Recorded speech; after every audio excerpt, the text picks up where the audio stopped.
Dober večer, lepo pozdravljeni, Maribor, Evropska prestolnica kulture.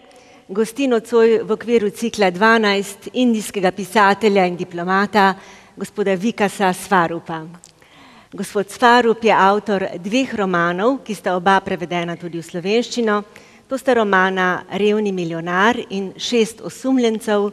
Slednji bo prišel na naše knjižne police prav v teh dneh. Oba romana prikazujeta zelo raznoliko podobo sodobne Indije z vsemi socialnimi, družbenimi nasprotji, seveda pa tudi neko posebno energijo, vitalnost te velike dežele. Po romanu Revni milijonar je bil posnet tudi film, ki je prejel kar 8 Oskarjev v režiji Danija Boyla, gotovo se ga spomnite, in tudi 4 zlate globuse. Gospod Vikas Swarup pa je tudi diplomat, že 25-26 let posveča večino svojega časa profesionalni službi, se pravi službi diplomata. Trenutno dela kot generalni konzul v mestih Osaka in Kobe na Japonskem. Mr. Swarup, good evening. Good evening. And welcome to Maribor. Thank you very much. It's my first visit to Slovenia, and so far from what I have seen, it's the most beautiful country on earth. It's a great honor to have you here. Thank you. If we start talking about your first novel, Q&A, Questions and Answers, you wrote it in 2003, and before that, you had already worked for several years as a diplomat. So how come that you come to the idea to write a novel? Actually, I call myself an accidental writer, in the sense I probably came to writing by accident. Normally writers, if you ask them did you know that you wanted to be a writer? And he'll say, as soon as I came out of my mother's womb, I said, Mama, I want to be a writer, or something like that. That's what writers normally say, that when my mother asked me at 3 years, what do you want to be? And I said, Mom, I want to be a writer. But I had no such dreams. I had no such ambition. I used to be a great reader. I read a lot of novels in my time because I had the big advantage of growing up in that pre-internet and pre-cable TV era. There was no PlayStation 3, there was no internet, there was no Xbox. The only pastime I had was reading, and I read anything and everything I could lay my hands upon. But then I joined the Foreign Service in 1986. I've been a diplomat now for 26 years, and the thought of writing fiction just did not enter my head at all. It was only when I was posted in London, this was between 2000 and 2003, that I first thought of writing a novel. And I was inspired by 2 things. One, of course, I think, was the city of London itself, such a vibrant hub of English language publishing. Every week a new writer would be launched, a new book would be published. So that inspired me. And the second thing was, many of my friends in the Indian Foreign Service, they were writing fiction. They were publishing novels. So I said, I never imagined this guy could be a writer. But I said, if he can be a writer, can I also be a writer? So I wrote this book really, as a challenge to myself. That, okay, Vikas, you are a diplomat, can you be a writer? Do you have a story inside you? But I was very clear, I did not want to write the usual, novels that Indian writers write, which are these generational family sagas from 1870 to 1980, about the history of a family kind of a thing. I wanted to write something offbeat. And that's when it struck me, why not tap into this phenomena of the globally televised syndicated quiz show? And that's how I really wrote Q&A, and believe it or not, I wrote it in just 2 months. So this book talks about the slum boy, this boy from the slums of Mumbai, who wins a fortune, 1 billion rupees, at the quiz show. So how did you come to the idea to actually take as a protagonist a boy from a slum? Right. The original inspiration, I think, came to me many years before I wrote the novel, actually. I first read a news report in 1999. It was about a project called Hole in the Wall. Now, this is a very interesting project, Hole in the Wall. In Delhi, there is the NIIT, the National Institute of Information Technology. And next to their campus, in fact, just adjacent to the campus was the huge Kalkaji slum. So there was a common wall, there's the campus, and then there's the wall, and then there's the slum. So what they did was, they literally carved a hole in the wall. They made a hole in that wall, which overlooked the slum, and they put a freely accessible computer with a touch screen there. And then they sort of, went back, and they just observed what was happening. And they found at the end of 3 months that children living in that slum had started using that computer. So when I read about it, I mean, to me it was incredible, because normally you expect computers to be used by people who have a lot of technical knowledge, you know, people who read English, who go to schools or who read newspapers. Only they can use computers, you and I think. But these were slum kids, children who have never gone to school, children who cannot read a word of English, who have never opened a newspaper in their lives. They are using the computer and the internet. So that told me that perhaps there is some innate ability in all of us. You know, we think the slum boy cannot use a computer because we never have given him a computer. But you give him a computer and he'll start using it. So I said, if a slum child can start using a computer on his own, then a slum child can also participate in a brain quiz and win. So that was the original inspiration really for Q&A. And I wanted my protagonist, you know, someone who has not gone to school, but who has street knowledge as opposed to book knowledge. Because the point I wanted to show through my book was that the biggest teacher in the world is life itself. And those who graduate from the school of hard knocks, they know that every moment in life is meaningful, is significant, is precious. So and that is what can give you the keys to unlock the questions on the question. So the knowledge is not just the preserve of the educated people. Yes, that is what I wanted to say. That because we have this latent tendency, this conceit, that you and I who go to fancy schools and, you know, fancy universities, only we know. And we think, you know, the maids, the servants, the sweepers, the cleaners, people who have not had the advantage of an education, we think they don't know anything. And in India, I have always been tremendously impressed by the amount of wisdom and knowledge these ordinary people possess who we think are uneducated. So what did you want to tell the audience, the readers, by choosing the name Ram, Mohammed, Thomas? It tells something about the character of today's India. Does. You see, India is a very peculiar country. It's the most diverse country on earth. Now in Slovenia, I don't know, you correct me if I'm wrong, but if your name is Matijas Kotnik, or your name is, you know, Klimaš Libar, or whatever, it doesn't make a difference, you know, okay, it's just a name. But in India, the moment you tell your name, you reveal so many things about yourself. For instance, if I said that my name is Avdhesh Prakash Mishra, that tells you 4 things about me straight away. You have not met me, but you'll know 4 things about me. 1, I'm a Hindu. 2, I'm a Brahmin, I belong to the Brahmin caste. 3, I'm from the north of India, probably from the state of Uttar Pradesh or Bihar or Madhya Pradesh. And 4, that I'm probably a vegetarian. So 4 really? Things you know just by knowing my name. And as I told you, I wanted my protagonist, Ram Muhammad Thomas, to represent each and every street kid in India.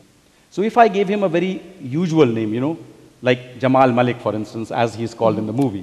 Now, Jamal Malik makes him very particular. Now, Jamal Malik means he's a Muslim, and he's probably either from Mumbai or from the, you know, or somewhere close by. But I wanted him to represent every street kid in India, so I said, let's give him a name like Ram Muhammad Thomas. Now, Ram comes from the Hindu religion, Muhammad comes from the Islamic religion, and Thomas, of course, comes from the Christian religion. Now, with a name like that, you don't know, is he Hindu, is he Muslim, is he Christian, is he from the north, is he from the south? He is India. So that is why I gave him this, this unique name. And he represents, in a way, tolerance and the richness of Indian culture and religions, in spite of religious conflicts that are also occurring in India. Well, if you see, the conflicts are few and far between. I mean, Muslims and Hindus have been living together for more than 1,000 years. And how many riots have there been? So if you look in the larger context of Indian history, these so-called religious conflicts have always been seen as an aberration. The broad tradition of India has been one of tolerance, of pluralism, and of harmony. When we talk about slums, Dharavi in Mumbai, have you ever visited the slum when writing the novel? When I gave a talk in Mumbai at the Crosswords bookstore, as soon as my talk finished, there was the Q&A session, and one middle-aged lady sitting in the audience, she raised her hand and he said, Mr. Swarup, can I ask you a question? I said, yes, please go ahead. She said, I just want to know how many years did you live in Dharavi? I said, why are you asking me this question? She says, because I live in Dharavi, and reading your novel made me feel that as if we were neighbors, you know, you were maybe 1 street behind me or something like that. So I'm just curious to know, how many years did you live in Dharavi? I said, I'm sorry to tell you, but I have never lived in Dharavi. In fact, I have not even seen Dharavi. And she was shocked, you know. I mean, she said, like, it's as if an illusion had been broken. So I said, yeah, well, I did a lot of research. Okay, to be very frank, I had not been to Dharavi, but I had been to other slums. So in my mind's eye, I just visualized, I said, okay, how big will Dharavi be? And I multiplied in my mind's eye the slum I had been to by 1,000 times. And I came up with this image of Dharavi. But then, at this lady's urging, I said, okay, now I must go and see Dharavi. So then I went and saw Dharavi, but it was after I had written the book. Do you see this place in your novel just as a place of despair, of misery, or also something else? You see, the unique thing about India, that many people who go to India come back very struck with, they see people with very little, you know. They see people, you know, he just has enough money to buy maybe one loaf of bread. Maybe he has just enough money to buy one pair of clothes. Maybe he has just enough money to have, you know, live in a small, not even a hut, maybe, you know, something much less than a hut. And yet they say he has a smile on his face.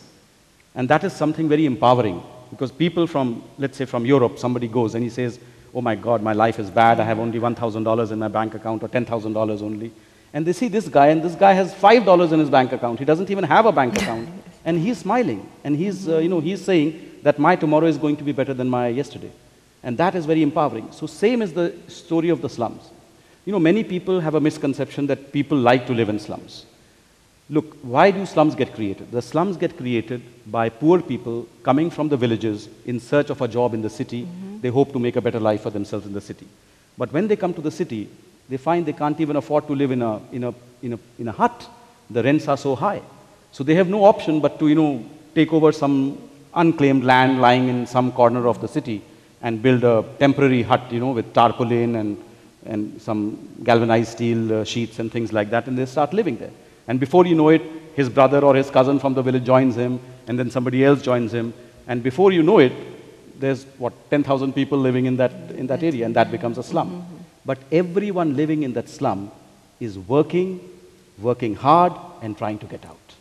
Because they know that if their children can get an education, then they can have a better life than they had.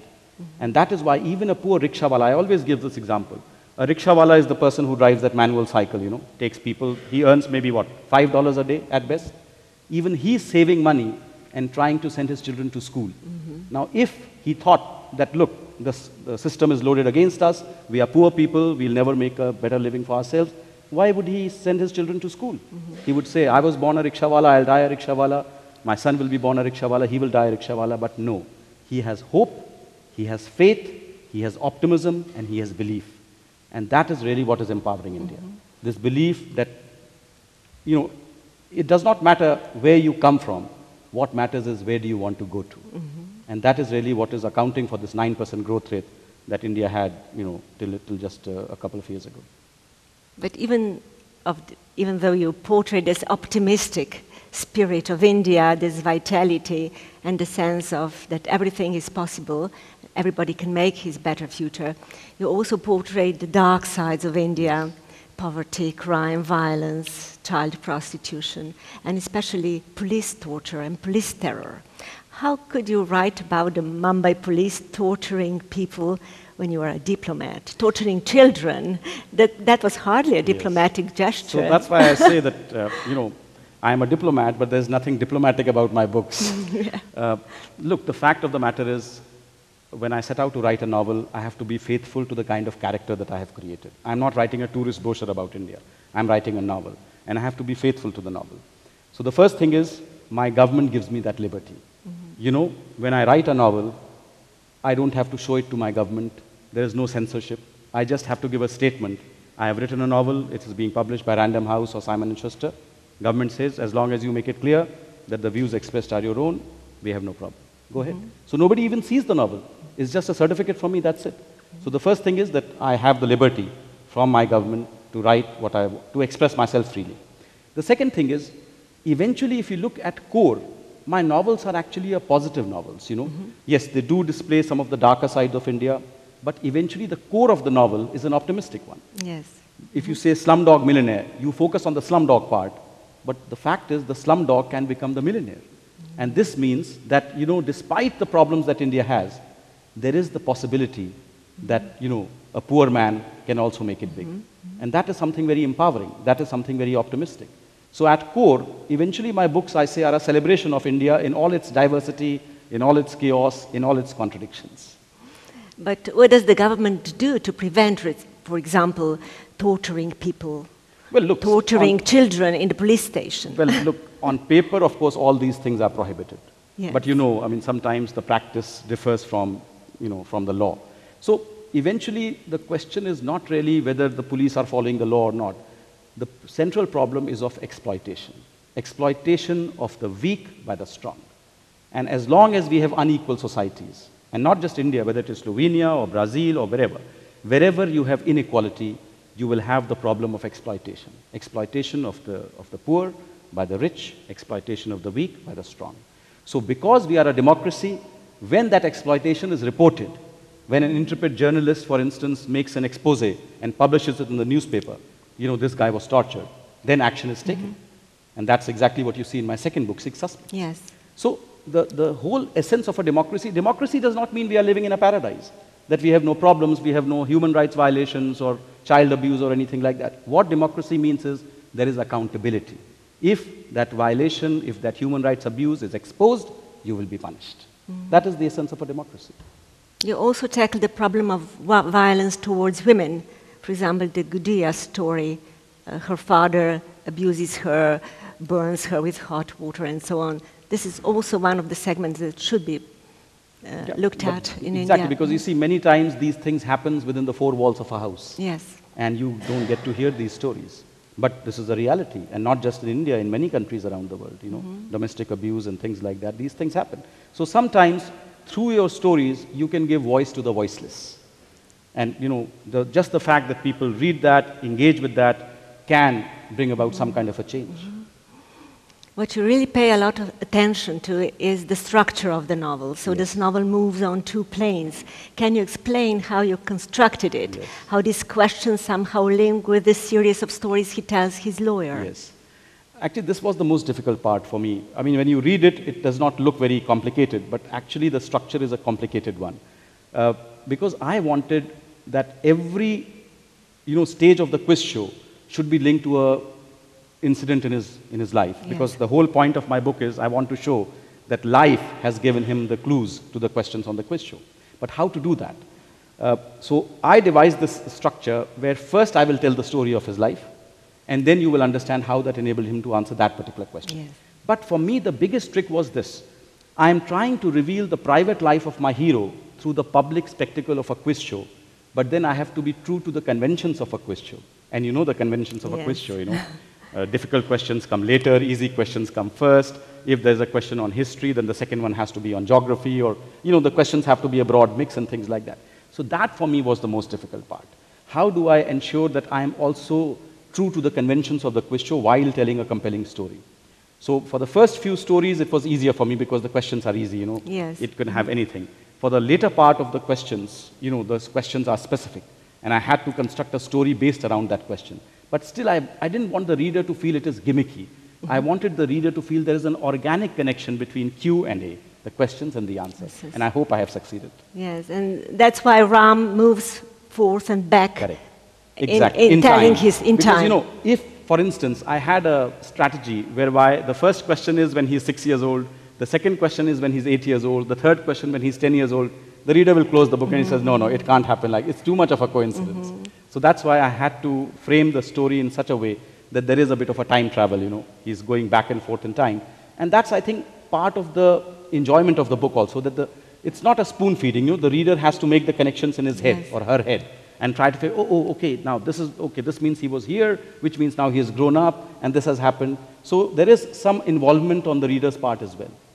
So the plot needs to appear natural. Yes. And the characters believable. Yes. And how did you achieve to portray so believably so many characters? There is a wide range of persons, from film stars to gangsters and prostitutes and so on. Yeah, for me, the hardest part was getting the voice right. You know, I wrote this book in 2 months, but before that, the biggest struggle was how to get the voice right. And I experimented with a lot of openings, and, you know, somehow it just did not feel natural.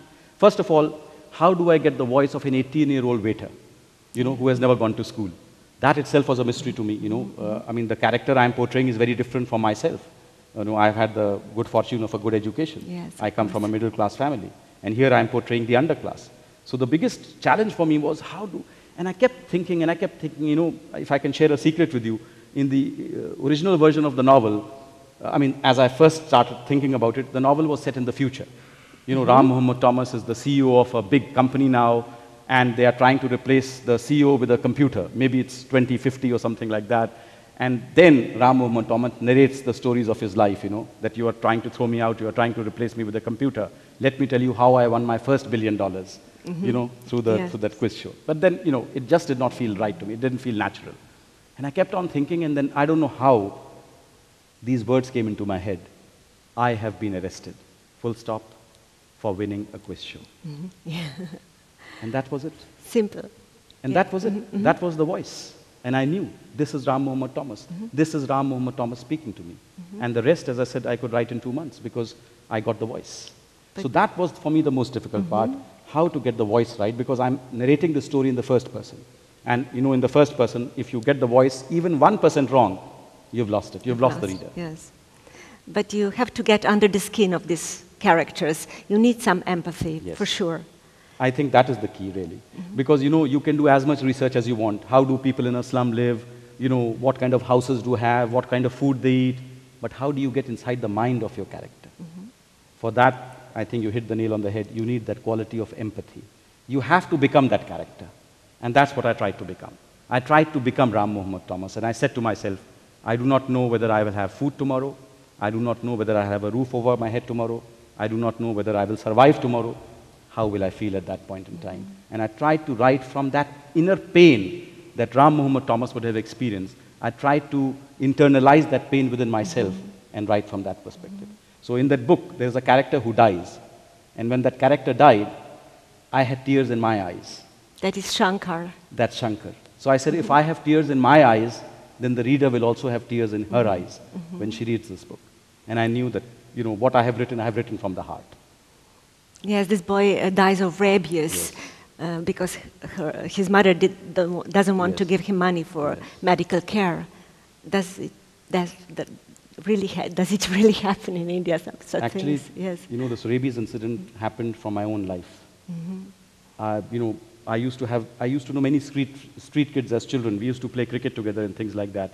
And there was this boy, he was, I think, 8 years old. We used to play cricket together. And one day, he came to my house, and he told my mother that, my mother asked him that there was a little bruise on his knee, and there was a little bleeding. And my mother asked him that, what happened? And he said, oh, nothing, fun dog bit me. So my mother said, immediately go to the doctor, you know. Yes. And she called up this boy's mother and said, you know, you better take him to the doctor and show this. And you know how these people are, you know, she just ignored it. And you won't believe it, I think within 1 week, he developed rabies. And basically then they went to the doctor. Doctor said, sorry, there's nothing I can do. Hydrophobia is incurable. And he died that night. That's really... And that was something that impacted me very, very deeply, you know. I said, I mean, what should I say? You know, I mean, what a death that, you know, that it was so, it could have been so easily cured, it could have been so easily avoided, but just because people did not take the precautions, you know, a little boy lost his life. So that event, you know, this happened very early on in my childhood, but that remained in my mind. And that's somehow it came out in my fiction. If we say a few words about another phenomenon which arises throughout the novel, that is Bollywood. Yes. What does Bollywood mean to the poor? How did they identify with these heroes, actors, actresses? Yeah. Bollywood is really escapist entertainment. You know, India produces the highest number of films in the world. Last year we produced something like 1,230 movies in 23 or 24 languages. So Bollywood is the name given to the Hindi film industry. That is, and about 600 movies are produced by the Hindi film industry, and the remaining are produced by the other languages. And Bollywood has traditionally, you know, been seen as escapist entertainment. It's called the masala films, you know, where a lot of spicy stuff is there in terms of, you know, hero and heroine dancing in exotic locations with 30 or 40 backup dancers. And they have always been patronized by the masses because for them, they say, look, our lives are bad. You know, there's nothing to really look forward to. You know, we are just working every day trying to make a better life for ourselves. So when we go to the movies, we go to entertain ourselves. We go to lose ourselves in something else, you know, not our life. And that is why Bollywood became so popular and so huge, you know. Of course, there was always another strand of Bollywood, which was the socially relevant cinema. But that was always a very niche segment, you know. Only the middle class or upper middle class could relate to that. By and large, the masses, they would go to the popular masala entertainers and enjoy themselves. So Bollywood has always had a very big impact on society. You know, in rest of the world, you say that art follows life. But in India, life follows art. You know, now many weddings in India are now themed like they show it in Bollywood, you know. So there is an event called Lady Sangeet, which means the ladies get together, you know, just one day before the wedding for a huge song and dance party. And those songs and dances are now based entirely on the way they show them in Bollywood. So you have a clear example of life following art here. So I think, you know, for me growing up, you know, I watched a lot of Bollywood, and I think Bollywood are an integral part of Indian society, Indian culture. They are part of the matrix of the way we are. So since my protagonist, you know, is a 18-year-old waiter, you know, who comes from a very disadvantaged background, he had to be influenced by Bollywood. And I had this young friend of his called Salim, who's completely seduced by Bollywood. Because every day, maybe 100, 200 people land up in Mumbai hoping to become big stars. And now with this reality show culture which has hit Indian television, the list of wannabes is becoming longer and longer. It's their alternate reality. They live this double life in a way. It's a kind of the other way of reality that they imagine. Well, it's possible. Sense, yes. In a way, Bollywood films also give hope, because they see that, you know, this guy, you know, because many movies in Bollywood, you know, the theme is, you know, rich girl falls in love with a poor boy, something like that. So the poor boys have a hope that maybe one day a rich girl, you know, can fall in love with us also. So in a way, they are inspirational, aspirational, you know. You look at Bollywood, you look at what is happening in those movies, and you try to imagine a similar life for yourself. You also show this phenomenon, or let us say, apathy, that, for example, people really don't care, that they just somehow live in the status quo. They don't want to change life. Because one of the officials says to Ram, close your eyes, close your ears, and you will be happy like me. So what is about this apathy? Well, I think because, as I said, we are a nation of 1.2 billion people, you know, you have all types in India. So you have the apathetic types, you know, people who just believe in the status quo and believe life will go on, you know, regardless of, and let's not intervene and let's not try to shake up things. And there are others, of course, who are working every day. Now the civil society movement is very active in India. You have NGOs working on everything from handicapped people to street kids to women in distress to environmental degradation. You have, and these are people who are committed. So the last thing you can tell about these people is that they are apathetic, you know. They are in fact devoting their entire life to changing India, to changing the world. So as I said, all kinds of people exist in India, and I think we should applaud those who really think beyond themselves and who really make a sacrifice, make a personal sacrifice in order to make a better difference, make a difference to the society they live in. And were you surprised that this novel reached such a huge success all over the world? Because it was written for the Indian audience, I suppose. No, you are absolutely right. When I wrote this novel, I thought I have written a very Indian novel. And also, I wrote this novel as an insider. You know, it was not a novel about exotic India. There were no palaces in my novel, no yoga, Maharajas, Ayurveda, elephants, spices, henna'd hands, nothing like that at all. It was a novel really about the underbelly of India. And I thought only an Indian audience would be able to relate to this novel. So believe you me, I had not 1% of expectation that one day my novel would get translated into 42 languages, or that I'll be one day sitting in Maribor having a conversation with you, you know, on national television, talking about my book. It has come as a huge surprise to me that people in so many countries have related so enthusiastically to both the book and the movie. Because there is something universal in it. And I think that's what it tells me, that eventually at core, we are all human beings connected to each other. And all stories are connected to each other, just as all lives are connected to each other. No man is an island. So I think the themes that the book deals with, the themes of love and loss, friendship and betrayal, above all, of the underdog winning. You know, underdog winning is something that any person, anywhere in the world can relate to. And I think maybe because it resonated with those themes that people, you know, were able to relate to it. And how did you like the film? They changed a bit your novel. They changed the name of the protagonist and cut out some of the characters. But still, it has preserved the spirit of the book. Or not, you know, really? This is the question I'm asked now ever since 2009 when the movie came out, that Vikas, your book has been made into a movie, what do you think about it? And it's a ticklish question for me to answer, for the very simple reason, Q&A is my book, but Slumdog Millionaire is not my film. It is Danny Boyle's film. And I have a certain distance from the film. And I was debating, I said, how should I approach this? Because I have seen two kinds of reaction. Either there are writers who say they absolutely hate the movie that was made on their book. You know, they destroyed it completely, the integrity has been sacrificed. Or you have writers who say, oh my God, but for the movie, nobody would have known me, you know. I mean, thank God for the movie, and, you know, I'm known now only because of the movie. I was debating, you know, where in between that, you know, should I fall?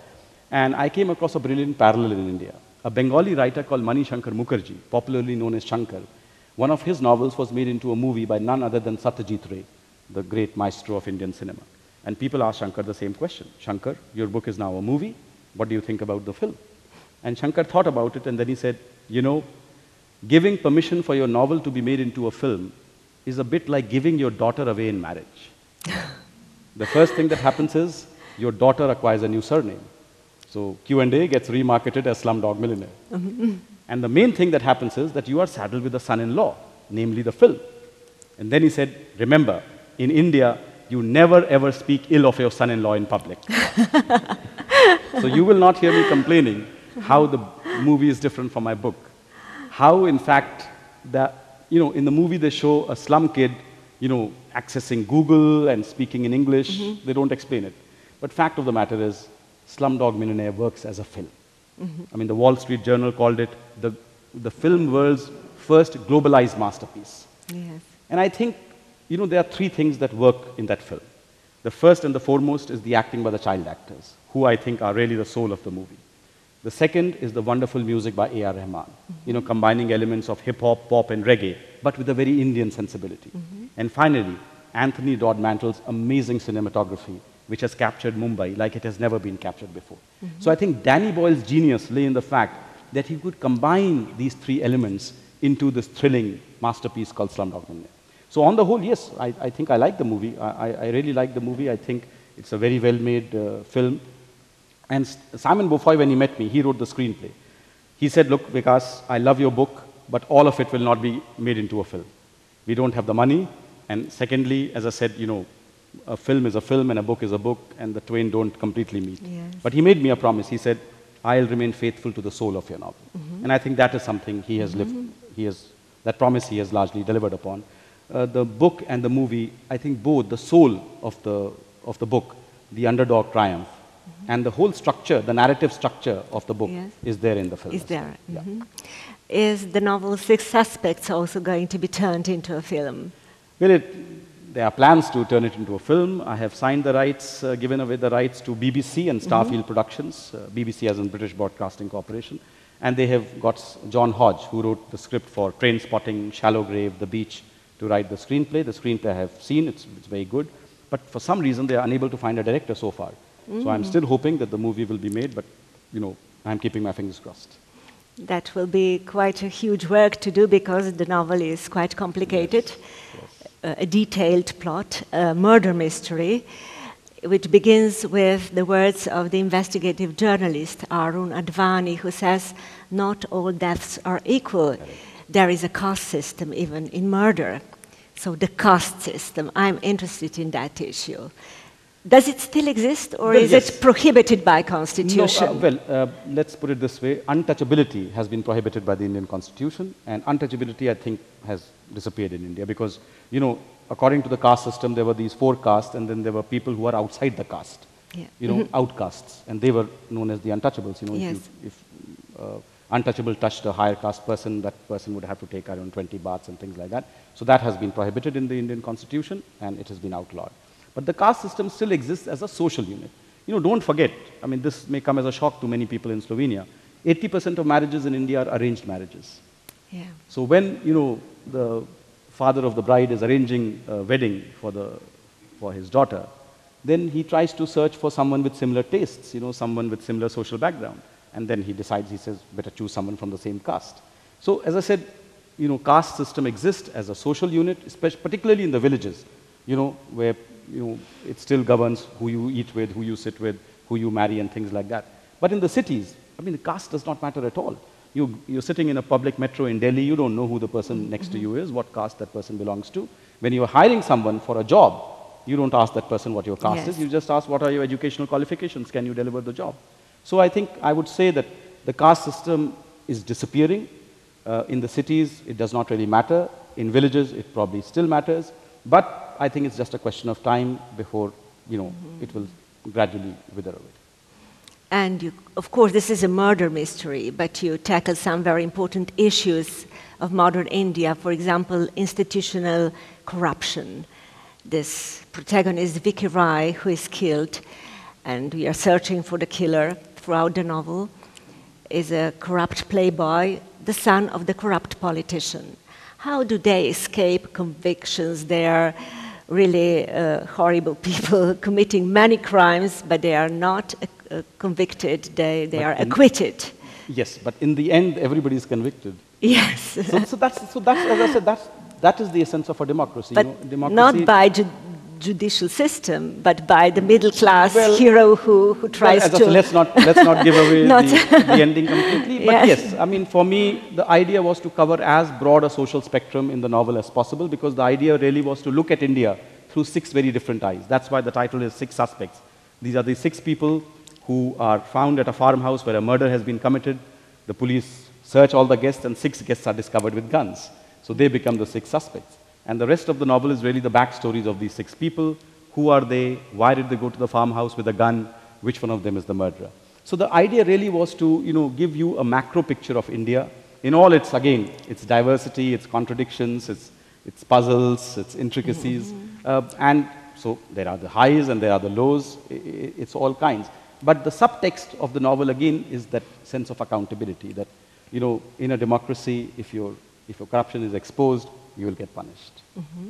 But are the rich and the powerful really above the laws? Well, technically nobody is above the law. We have a constitution which provides equality and things like that. But we all know that some people are more equal than others.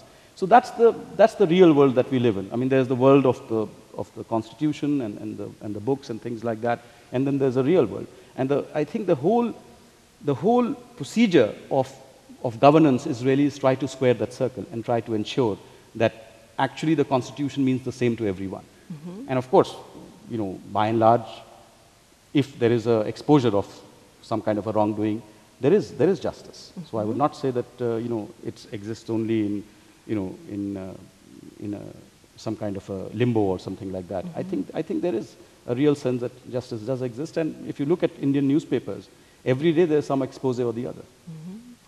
You wrote this novel with a critical approach to Indian society. You also write about poverty, illiteracy. You even included the Bhopal tragedy, gas tragedy, and the terrorism in Kashmir and other things. But you also write with a kind of a humorous perspective. Could it be read as a satire on India as well? I don't know. Some people said that, did you write this as a satire? I did not really intend this as a real satire. I don't think I'm a satirist in the technical sense of the term. The idea really was to just have a look at India. And for me, you see, humor is very important, especially when I'm writing about some dark things. Then there has to be light at the end of the tunnel. And humor, for me, it leavens the narrative, The reader also feels a bit refreshed. It's like a horror film if you're watching. Then you just cannot have a horror going right for 2 hours, There are some dark bits and then there's some light bits. So for me, humor is very important. It livens up the narrative, it gives a relief to the reader also. And sometimes you are able to make a point without being heavy-handed. Through the medium of humor also, you can make a similar point without, being very polemical or trying to hector people. For example, if we take some such relationships between the Guru and this Home Minister, Jagannath Rai, the Guru, or how do you say, advises him all the time, but he is corrupt as well. Yeah, absolutely. So do you mock both? In a way, yes, because this whole culture of having a spiritual guru who's trying to advise you in various things, and the guru himself is involved in all kinds of nefarious activities, in a way is also a pointer, because in India, every second day you also see some guru being unmasked also. So I'm not saying that all gurus are charlatans. Of course, you have many genuine people, and they give hope and solace and comfort to a lot of millions of, not just Indians, but all over the world. I mean, who can forget the kind of impact that Rajneesh had, for instance, in America? Or I'm sure even in Middle Europe, there must be a lot of Indian gurus who travel here and who have a very sizable following. So I'm not saying all gurus are bad, but then, as I said, the good, the bad, and the ugly all coexist.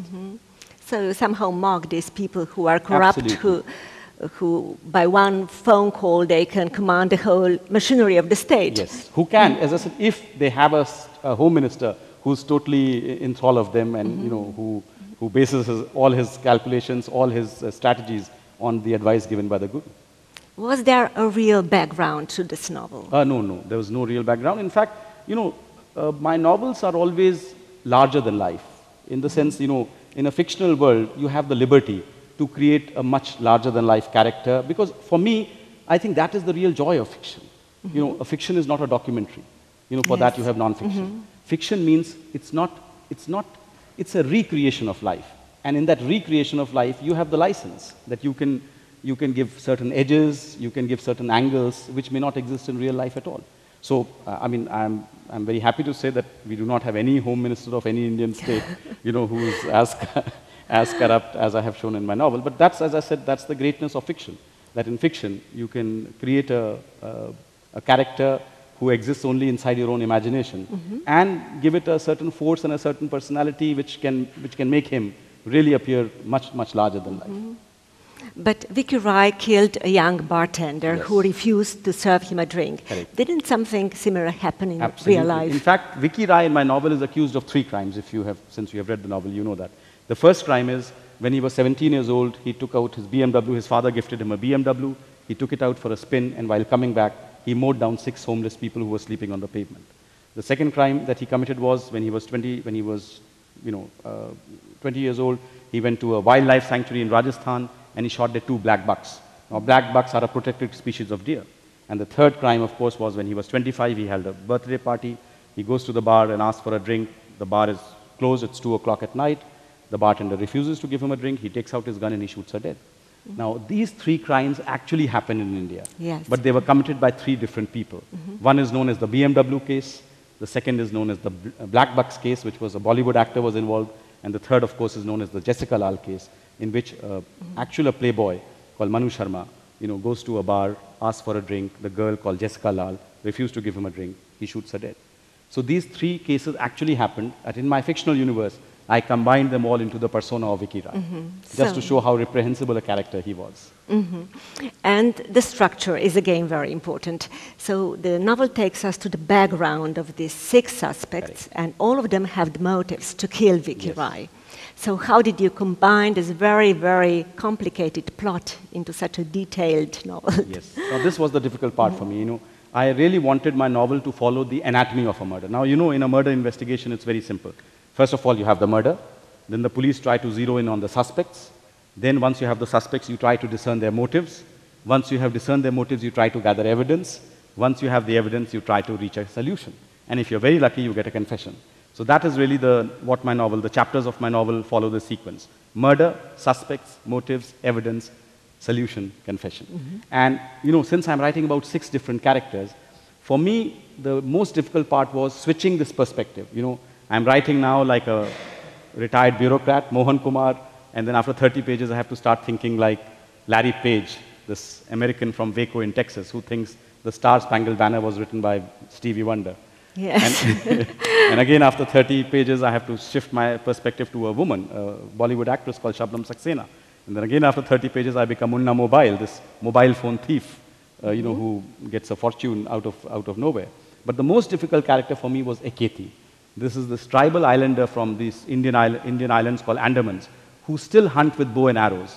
Believe it or not, they still live really in the Stone Age. They are hunting with bows and arrows. So he comes to mainland India in search of a relic, and then I had to portray his adventures. And that was the most difficult. When I was doing Q&A, Ram Mohammed Thomas belongs to mainland India. At least I have seen slum children. I can think what they feel like. But how do I get inside the mind of a Stone Ager, who still hunts with bows and arrows? So that was really the most difficult part for me writing that novel. And, living with those 6 characters in my head was so taxing. I'm lucky I did not land up in a mental institution. But I think that you managed to show that this tribal, who really lives in a Stone Age, understands life better than we do, feels deeper than we do. Yes. He could be our consciousness. But you're absolutely right. He is really, he's the mirror. He's a mirror who's holding up a mirror to all of us and saying, look at yourself. And you call yourself modern and you call me primitive. But who's the savage? Yeah. Who's the savage among us? You know, because he comes from a society and a culture in which, you know, if you're ugly, you are not ugly. You know, you are the same. If you're not rich, you know, you're not inferior. You're the same. So he comes from a culture where beauty is not worshipped and ugliness is not reviled, you know, where there is no war, no prejudice. Yes. He comes from a pure culture. And he comes to our so-called modern civilization and he sees, you know, what we have made our own lives as. You know, it's a dog-eat-dog world. You know, we worship beauty, we put down ugliness, we worship the rich, we put down the poor. What kind of life we have made for ourselves? So in a way, he's a memento mori. You know, he's reminding us of our mortality. He's reminding us of what we have done to our civilization. And he really feels people. I mean, he falls in love with a girl who is blind and who suffered And many who's deformed. injuries, Who's deformed, yes. deformed. She is the victim of the Bhopal gas tragedy. So how did you include this disaster into your novel and open again this question of compensations to the victims? Because you see, that chapter has never been closed. If you see, every year there's a march by the Bhopal victims for justice. Every year they're still, you know, they're still hankering for the, you know, the fulfillment of the promises that were made to them and things like that. So that was still, that is still a live issue in India. And I thought it would be important to include that because eventually, you know, who does Eketi shack up with? He shacks up with Champi Bhopali, this girl. You know, so in a way, it's a separate community altogether, you know. It's the community of the dispossessed, so to speak. They are the two outsiders looking into our world, you know, and telling us, you know, what we have made of our own civilization. So I thought it was important, not just from a novelistic point of view, but also from a humanistic viewpoint. Because I believe strongly, I think this materialism is really destroying our culture. It's destroying us. You know, we are becoming so materialistic now that we are losing touch with ourselves and we are losing touch with each other. We are not going to reveal who kills Vicky Rai, of course. Yes. But one of the important issues is that you say that the middle class is very important, that it can act as the consciousness of the country. So middle class can be really this tiny little spark that brings revolution. Well, if you, I mean, and I'm basing this on all past revolutions. All past revolutions have really been sparked by the middle class. Because they are the ones who are educated, who are able to think deeply, and who can look beyond themselves. Because they are really the middle class. You know, they see what is happening to the sort of the lower classes, and they see what the upper classes are doing. So if the middle class abdicates its own responsibility towards bringing about social change, then societies are in trouble. And my novel was really a rallying cry for the middle class, not to abdicate that responsibility, to take that responsibility seriously and try to bring out the change that you want to see. I mean, that was what Mahatma Gandhi always said, that try to be the change in the world that you want to see. So only if we ourselves try to become that change, will we be able to bring that change about. Nobody else will do it. I mean, as a character says in my novel, you know, you have to get into the sodden muddy pit yourself, hitch up your trousers and get into that muddy pit and try to, you know, and try to work from there. You mentioned Mahatma Gandhi. One of your characters, Mohan Kumar, imagines that he is Mahatma Gandhi. How did you come to this idea, the split personality? It's a bit strange. When I'm doing this, when I was doing a split personality, I wanted the two personalities to be as opposite to each other as possible. Now, since he's shown as really one of the most corrupt, womanizing bureaucrats India has ever produced, who could be his exact counterpart? It has to be the most saintly man India has ever produced. That is Mahatma Gandhi. So I thought, let's have this dichotomy where he believes, he goes to a seance in which they're calling the spirit of Mahatma Gandhi, and he believes that the spirit of Mahatma Gandhi has entered him. But the split personality, as you know, does not operate all the time. So sometimes he starts behaving like Mahatma Gandhi, and then he comes back to being Mohan Kumar. So I thought it will create a nice tension, you know, and the audience will also be entertained when he becomes Mohan Kumar and when he becomes Mahatma Gandhi. So with all these characters, you build somehow the whole spectrum of India, Indian past, present. What about Munna Mobile? He is the thief of mobile phones, even though he is a university graduate. He couldn't get a job, so he had to steal mobile phones. But his dreams can be fulfilled. Now you see, that is also a large class in India. These are these young, you know, India is among the youngest nations on earth. Even even in 2030, the average age of India will only be 29 years. So, in fact, there are estimates that we will have the largest workforce in the world, in the middle of the 21st century. So this can be, right now we are treating it as a huge demographic dividend, that when the rest of the world is aging, India will have this young workforce which can power us into the 21st century. But this can also become a demographic bomb if you do not give skills to these young people, if you do not give training to these young people, if you do not give education to these young people, because then they will not be able to make the future that you want them to make for themselves and for the country. So Munna Mobile is in a way representative of that generation. These are young people who have dreams in their hearts, and who want to achieve success quickly. They want to look at shortcuts and things like that. Some of them, do manage to achieve success, but in the final analysis, there are no shortcuts to success. It takes hard work, and only then are you able to achieve success. But you open the future for himself. You put the light at the end of the tunnel. He's going to become even a Bollywood actor. Yeah. But that's also emblematic of this new India, that now, when we were under colonial rule, for instance, Indians had lost the ability to dream. They could not imagine a better future for themselves. They thought that, our future is forever going to remain black. But after the economic reforms, particularly in 1991, the new India thinks that anything is possible, that we are not confined by anything, there's boundless possibilities, there's boundless opportunities, and we can be anything that we want to be. And that is really what is the biggest thing about the modern day India, that young people feel that they are not shackled by the past at all, that the future is theirs for them to create, and they can achieve whatever. So the problem is, there are those who want to get to the future very, very quickly. And that sometimes can create certain problems and certain tensions, especially, as I said, if you adopt the shortcut approach. That's opposite to Europe, because young people here almost think that there is no future for them because of the unemployment and all these, let us say, economic problems.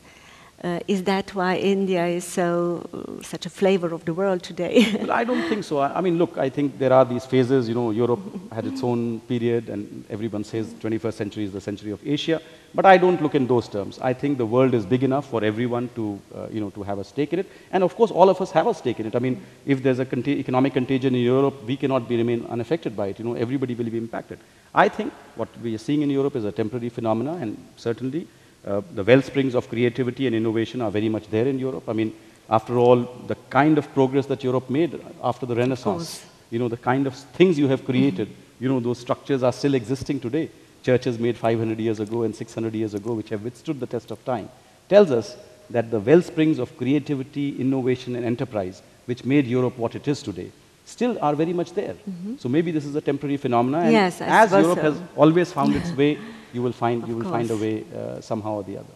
Yes, I just wanted to make a contrast, even though there is no such mass poverty, but people are still a little bit disappointed. Well, you are in a post-industrial society now, and post-industrial societies will have those problems, that you have already bought your 2 computers and 3 televisions and 2 houses, and what do you do? Whereas in India, 400 million people are still trying to become the middle class. And they are the ones who are providing this huge engine of demand and growth. Because, people are still buying televisions, they need fridges, they need washing machines, they need all these comforts, which you already have. Yes. So don't look, I mean, here a definition of a poor person in Slovenia is, he has only 1 television. In India, a poor guy is someone who has nothing, So look at it from that perspective also. So we are trying our very best to bring these, 400, 500 million people who are from the underclass into the middle class, and they are the ones who are going to be the drivers of India's growth. Of course, India today is a fast-growing economy. It is an emerging economic giant in a way.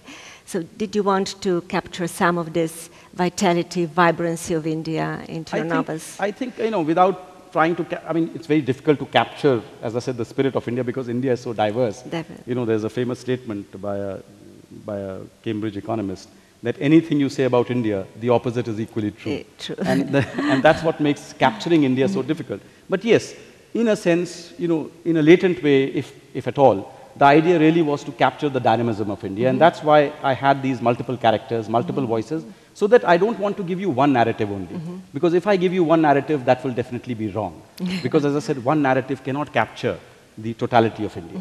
So I try to give you 6 narratives, but even maybe 60 narratives may not be enough to capture the totality of India, but at least they give you a flavor of what's driving India, or what's making India the thriving, vibrant place that it is.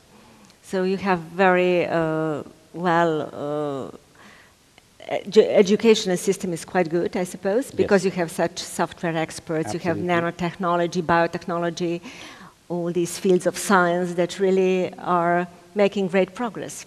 Yes, absolutely. Yes. You know, I think in India, our whole progress, I think, is resting on this foundation of education. That because we believe that only through education can you make a better life for yourself, can you make a better future for yourself. And of course, the English language also has a huge role to play in that. There is no doubt that because, you see, we no longer look upon English as a language of colonization. We look upon English as a language of aspiration, a language which can give us a better job, a better future. And that's why today, if you see our prowess in software, it's based almost entirely on the fact that we speak English, and that we speak the language of global commerce, which is the language of the internet, which again is English. So certainly English has a huge role to play in the fact that, you know, India has emerged in the 21st century. There are some words in Hindi language that actually reflect this spirit of India. Can you explain them? Yes. Oh my God, I think you've read some of my other speeches. I talk about this thing called jugaad. Jugaad. Please Google it today if you have the chance, because they're teaching jugaad now in Harvard Business School. Now, jugaad really means frugal innovation. It is a way of trying to get things done even when you don't have the resources. So it started really in Punjab, where farmers who had to take the produce to the, you know, of their harvest produce, they had to take it to the town. They didn't have a vehicle, they could not hire a truck, they did not have the money. So they converted their diesel irrigation pump into some kind of a, into some kind of a device which they put onto their cart, and they made it into a car, and they, you know, took their products to the market. So now in India, of course, you have this innovation happening at grassroots level. In fact, some people say that even the Tata Nano, the cheapest car in the world, you know, it costs just 1 lakh rupees, that's $2,500. That's the cost of that car. But it contains world-class features and technology. It is the only weld-free vehicle in the world now. That, they say, is another example of nano, another example of jugaad. Finally, we have just invented this Android tablet computer called Akash. The cost of that computer, $35. But you can do web browsing on it, you can do emailing through that, you can go onto the net, you can do word processing, all these things are possible. So this is this jugaad mentality of India, you know, that people never say it cannot be done. Yes. They will somehow or the other do it. Somehow or the other they will fix it. I think that is also very, very important. And I give you a personal example. You know, when I was in South Africa, I had a Nokia mobile phone. I took it with me to the beach, and 1 drop of salt water got into that mobile phone and it stopped working. So I took it to the Nokia dealer in South Africa. I said, "I'm sorry, my phone has stopped working. Can you have a look at it?" He said, "What happened?" I said, "1 drop of water got it." Water damage. Sorry, not covered by warranty. You have to throw it away. I said, "But I mean, it's a $700 phone. Have a look at it. Maybe you can salvage it." "No, sir, water damage cannot be repaired. You just have to throw it away. It will cost you more, you know, if I open it up. So just throw it away." So, okay, I said, "If you can't repair it, I can't repair it." I took it with me to India before I went to Japan. And I gave it to a corner shop, you know, a small, tiny shop, you know, which has saying mobile repair phone shop. Some 17, 18-year-old kid is there, you know, he hardly inspires any confidence that he'll be able to handle a Nokia. I just showed it. I said, "I have nothing to lose. This phone is dead in any case." I gave it to him. I said, "Look, it stopped working. They say some water damage. Can you have a look at it?" "No problem, sir. Give me a few hours." 5 hours later, he gave me back a functioning phone. And I paid $10 for it. Oh, this is the difference. I said, "What did you do?" He said, "Oh, don't worry. I cloned from an old Samsung." So God knows how he did it, but you know, he managed to get my phone working again. Yes. So that's the spirit of jugaad, that you somehow or the other, you will do it, and you will never say, "No, sir, it cannot be done." So this is the approach to life. That this is should specific. be the approach. Yeah, this should, as I said, look, frugal innovation is because this frugality comes because of the lack of resources. If you had the money, of course, you don't have to do jugaad. Then you do, you know, you do in Bell Labs or, you know, University of Chicago, you do your research, you know, on molecular biology or whatever you want. But because you don't have the resources, somehow or the other, you have to create those resources. Yes. And you do that through the medium of jugaad. Can you tell us, how do you combine your work as a professional diplomat with the writing career. Do you keep these two fields of your life apart, or are they connected in a way? Well, 5 days of the week they're apart, and actually, I call myself a weekend writer. For me, the work comes first. I'm first and foremost a diplomat. I have to attend to my day job. That's what gives me my bread and butter. And I write really as a creative, as a form of creative expression, and I write really on the weekends. My publishers keep dropping hints, Mr. Swarup, you might like to give up your day job, look at the opportunity cost and things like that. But I say, no, thank you. I enjoy being a diplomat. It's a great time to be an Indian diplomat. And in fact, I think having the security of the day job actually gives me the freedom to create what I want in my spare time. Because if I was a full-time writer, I might be under pressure all the time. I have to write according to the dictates of the market or what my publisher wants. This way, I can write what I want because I'm not dependent on writing for my career. So, but the problem is, now I'm finding my weekends are also getting crowded with my day job. In Japan especially, they love to do stuff on weekends, Some Buddhist temple will invite me to some Buddhist ceremony on a weekend. The Indian community will have some, some program on the weekend. So out of 10 weekends, I'm getting only 3 free. But I don't mind it because, as I said, for me, writing is just a hobby, it's not a career choice. So I write when I have the urge to write, when I have the time to write. I didn't mention that you were born in Allahabad, in northern Indian state, Uttar Pradesh, that you graduated from history, psychology, and philosophy. So how come that you decided to become a diplomat? Allahabad, is a very unique city in India. It's famous for 2 things. One, it has given India the maximum number of prime ministers. Yes, 7, I think. Nehru was born there, Yes. and Indira Gandhi was born there, and VP Singh was born there, and a lot of prime ministers have come from Allahabad. And the second thing is, every 12 years, the biggest human gathering on earth takes place on the banks of the Ganges River. It's called the Kumbh Mela, 30 million people. Now, Slovenia's population is 2 million. So you can imagine 30 million people come there to take a dip in the Ganges River, in the Sangam, which is the confluence of the Ganges and the Yamuna. Because the legend is, if you take a dip in the river at that time, all your sins till then are washed away. So it's a very convenient thing. So I grew up in the city called Allahabad. I grew up really in a lawyer's family, legal family. My grandfather was a lawyer. My father is a lawyer. My mother is a lawyer. My uncle was a lawyer. My aunt was a lawyer.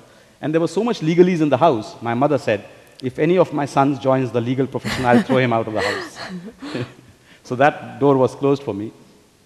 And I got inspired by the fact that, I think it was mainly because of my reading these books.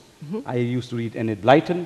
I had never eaten a scone in my life, but through reading Enid Blyton, I could taste what a scone feels like. Yes. I had never been on a fishing boat before, but having read The Old Man and the Sea by Hemingway, I could know what a capstan was like, and things like. So I think reading these international writers opened my mind to the possibilities of the world that awaited me outside India. And I thought the Foreign Service would be an ideal career choice for me. It would enable me to sample the world, to see the world. And the greatest thing about being a diplomat is, when you visit a place as a tourist, you get a very superficial impression of a country. You see it for 3 or 4 days, you go back. But when you live as a diplomat for 3 years, in a country, immersed in the culture, then I think you get a much deeper understanding of what makes that country tick. And because you read a lot, that's why you're a good writer now. Because a good writer must be a good reader too. For me, I think that is the key really, that unless you read, you really cannot immerse yourself in the mind of the writer. And many people ask me that, when did you actually become a writer? And I say, when I used to read these mystery novels, and 99% of the time, I would be able to determine who the murderer was. Why? Because I was picking up the clues that the writer has left behind. So when I would read about a red notebook, I said, so far it makes no sense. Why is this writer talking about the red notebook? Maybe this will tie in with the murderer. Yeah. So then actually the moment I do that, I'm already thinking like a writer. Yes. Because then I'm going under the scaffolding. I'm going under the surface of the book to the scaffolding to see how the writer has constructed the book. So subconsciously, I think that is when I became a writer, when I started picking up the clues that the writer had left behind. And what is, in your way, a key to a good novel? I think the key to a good novel really, for me, is readability. A novel must be readable. You have these fantastic novels these days, which look very great on the surface, but you open it, it's such dense writing. The writer's vision is trapped in the words. It's not able to come out of those words. So for me, clear writing is very important. I like writers who write clearly. You know, Albert Camus had a fantastic quote on this one. He said, writers who write clearly have readers. Yes. Writers who write obscurely have commentators. I would rather have readers than commentators. And because your novels are really accessible to a wide range of readers, you must feel pleasant because you are connected with so many people. Yes, I think for me, that is the greatest joy of being a writer. That when someone writes to you and says that, look, reading your novel enlivened three days of my life, you know, I really lost myself in that world that you had created. You know, then you feel that you have communicated, that you have touched a life. Because a character that was living in your head is now living in someone else's head. And that is really the magic of fiction. But sometimes you can relate to a reader at a much deeper level. There was this strange thing that happened to me in South Africa at the launch of my second book, Six Suspects. A young girl, she was what, maybe 18 or 19 years old, she came up to me and she says, can you sign this book for me? It was a very tattered copy of Q&A, very well-thumbed copy of Q&A. So as I was signing it, she says, do you know what this book means to me? And I said, no. And she said, and I'm quoting exactly what she said because it's got imprinted on my mind, really. She says, you know, at one time in my life, I thought life was not worth living. And then I read your book again, and Ram Muhammad Thomas gave me the strength to carry on. And I was zapped because, you know, you never imagined that something you wrote in 2 months would impact some reader in such a deep way. So that's what they say, that once you have finished your novel, it is no longer your novel. It becomes the reader's novel. And every reader relates to that novel in his or her own way. And that's the greatness of fiction, I think. This is the precious message to conclude this conversation. Thank you very much, Mr. Swarup, and it was a great pleasure to have you here. Thank you. It's one of the best interviews I've ever done in my life. So thank you to you for being such a thorough interview. Thank you. Thank you.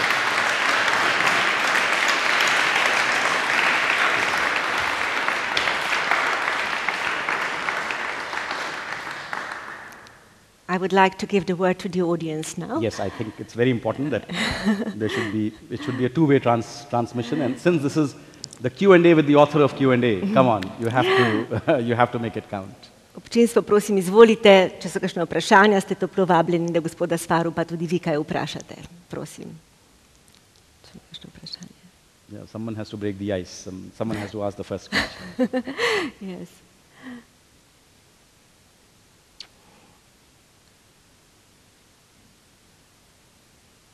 Maybe we have told everything already. I don't know.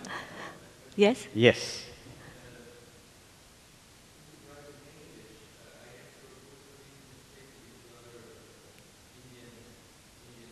Yes. What did you say last part? Are you working close with your translators? Look, I speak 2.5 languages, English, Hindi, and half Turkish. So, you know, I do not really have knowledge of the other languages, but I have given a carte blanche to all my translators. I said, anytime you have a query or a question, please ask me. I know the Vietnamese translator sent me a query. He was not clear about a particular word, and I answered that. I think the translator from Turkey also asked me, and I answered that. The Hindi translation, I'm very proud to say, I did myself. It was, I mean, you will not see my name there. Someone else did it, but I was not very satisfied with it. So I said, this is a language that I know, it is my mother tongue. At least I can do the Hindi translation, and I did that. But you know, the quality of a book in translation is really the quality of the translator. Because I have no direct way of knowing how good the translator is or how bad the translation is. Only through the reader feedback am I able to find out. But I'm told both the books have been translated very beautifully in Slovenian. Yeah. Hvala. Morda še kakšno?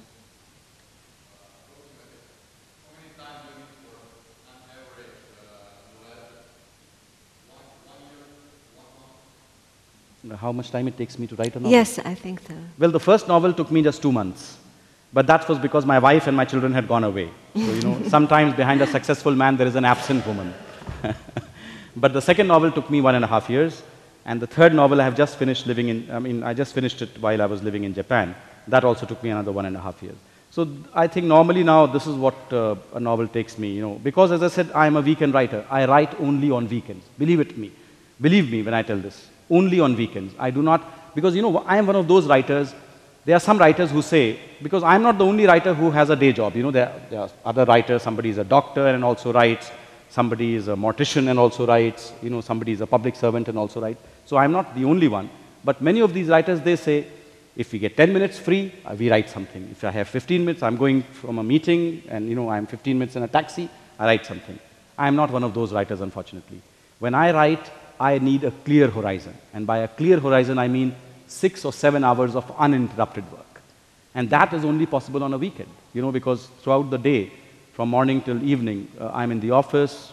Even if I have no files, somebody is always coming in or going out, my phone is ringing, I do not have peace. So on the weekends, I try, if somebody invites me for lunch at 12 o'clock, I say, can you make it dinner? Because if it is 12, then I will neither be able to write before nor after. Because from 9 o'clock, I'll be thinking, I have to get dressed, I have to go for this dinner, for this lunch, and I won't be able to do it. Yeah. So I try to get a period where for 7 or 8 hours, from 6 o'clock in the morning till let's say 3 or 4 o'clock, I can write continuously.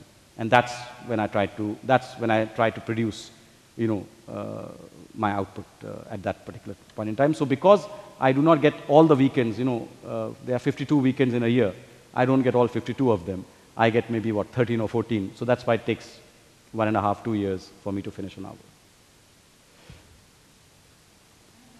Yes.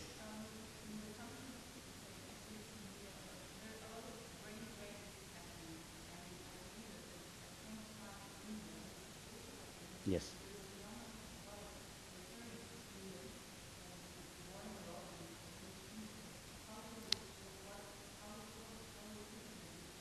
Yes. It's a very important question. In India, when I was growing up, there was this category of people called NRIs. NRIs stands for non-resident Indians. And they were really looked down upon. People thought of them as traitors, that these people have left India, they have gone and made, a better life for themselves, they have traded India for greener pastures and things like that. But, and there was a lot of brain drain in the sense, the government engineering institutes and medical institutes are heavily subsidized. The cost of education in India is probably the cheapest in the world. And really it's top-notch education. And sometimes you had the entire class going away to America or to Britain. So you had an entire class which had been subsidized, given subsidized education by the government of India, migrating to America. Despite the fact that there was to be a bond and you could not go for 2 years or whatever, people violated that and just went. So there was a massive brain drain. But we did not really stop it. I mean, because India is a democracy, we could not really put such curbs, if people are free. Okay, we gave you an education, you want to go to America, then go, we can't stop you. But post-1990, after our economic reforms, it started changing. And also our attitude towards the NRI started changing. We started calling this a brain bank. That these are Indians who are living abroad, and now 25 million Indians are living outside India. We started looking upon them as a brain bank, as a corpus of knowledge, of wealth, and of experience, which could help India when we needed it. And as India started making, the growth rates in India picked up, as India started making strong progress, these people started coming back. So more and more Indians are now returning back to India because now the salaries in India are also almost at a comparable level, what you would get abroad. And look, they always say this about Indians. You can take an Indian out of India, but you cannot take India out of an Indian. He'll always remain Indian at heart. And many of them, they pine for their homeland. When I was posted in America, I met many of them. And they say, sir, we are millionaires now, we are billionaires, but we miss India. We want to go back to India. Our children, they are now, they think themselves as American. They don't want to go back, but we want to go back. And many of them have now come back. So our whole attitude towards this process of so-called brain drain has changed now. The brain drain has actually become a brain bank for us. And now it's a two-way process. There are Indians who are going out, and there are foreigners who are coming in, who are interning with Indian software companies, like Infosys and Wipro. So I think it's the same. I know in Slovenia also there's a big issue about this, that lots of young people are leaving and thinking that maybe they can make a better life. But I think it'll all change. If they feel that, job prospects here are improving, many of them will return. I think you have to keep faith in these people and ensure that you provide the right conditions for them to return. Yes, and when they return, give them the opportunity to get a job. Absolutely. Especially if they come from Harvard or Oxford and so on. Because no one wants to leave a country just like that. I think everyone, all over the world, people are attached to their homeland. I mean, there is a certain emotional connect that you have to the country where you grew up. So nobody wants to leave just like that. It's always for some reason that you leave. Yeah. Še kakšno vprašanje? Če ne, potem se vam zahvaljujem za pozornost in zaključujem ta večer. Hvala lepa.